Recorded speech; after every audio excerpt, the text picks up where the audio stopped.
রংপুরে ভারী বৃষ্টিপাতে ডুবছে কৃষকের স্বপ্ন, মেলেনি সরকারি সহায়তা।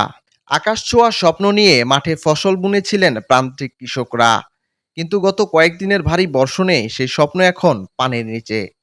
আমাদের দোহাই দিয়ে তো সকলেই মনে করে যে দোহাই দিয়ে দেশ গড়ায়, কিন্তু লাভের বেলা আমরা মনে করে পাই না। আমাদের যদি এত কিছু মনে করে যে অনুদান আসে, কিন্তু আমরা তো পাই না। পাই শুধু দলীয় ভাবে, মনে করে যে আমরা গেদে গেদে বলে ওটা বরাদ্দ শেষ হয়ে গেছে, কিন্তু আমাদেরটা তো আমরা পাই না।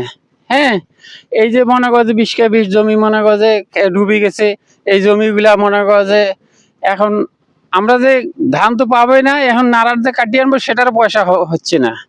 হ্যাঁ, ক্ষয়ক্ষতি হয়েছে, আবাদ হয়েছিল কিন্তু কাটতে পারতেছি না, ক্ষয়ক্ষতি হয়েছে অনেক। পানির মধ্যে কাটতে হয়, খুব সমস্যা।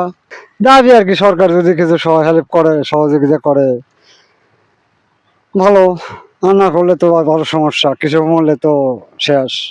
বিঘার পর বিঘা কৃষিজমি তলিয়ে যাওয়ায় পথে বসার উপক্রম হয়েছে হাজারো কৃষকের। অথচ দুর্যোগের এই সন্ধিক্ষণে এখনো সরকারি কোনো সাহায্য বা আশ্বাসের বাণী পৌঁছায়নি ক্ষতিগ্রস্তদের দুয়ারে। আর কৃষকের যদি সরকারি কিছু অনুদান করে, সার পানি ইত্যাদি, বীজ, এরা তো কিছুই দেয় না। এগুলো তো আমার সব কিনে নিজের গ্রহণ করা লাগে। এই জন্য তো সরকারে তো আমাকে কিছু দিলে আমরা কিছু রেহাই পাই। হয়তো একটা বীজ দিল, হয়তো একটা সার দিল, এগুলো তো আমরা পাই না। এগুলো সব আমরা নিজের খরিদ করে আবাদ করতে হয়।